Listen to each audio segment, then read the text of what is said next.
Hi అండి అందరికీ. ఈరోజు వచ్చేసి తోటకూర పచ్చడి ఎలా రెడీ చేసుకోవాలో చూద్దాము. చాలా టేస్టీగా ఉంటుందండి. పిల్లలైతే ఆకుకూరలు తినరు కదా, ఇలా రెడీ చేసి పెడితే పిల్లలైతే ఇష్టంగా తింటారు.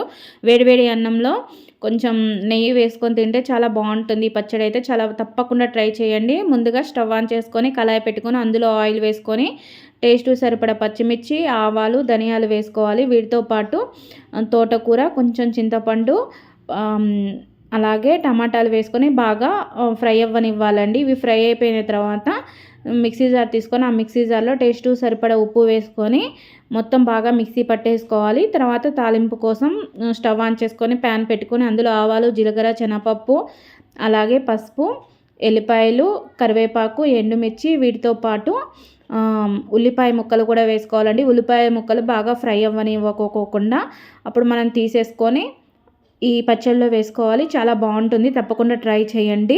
Thank you for watching.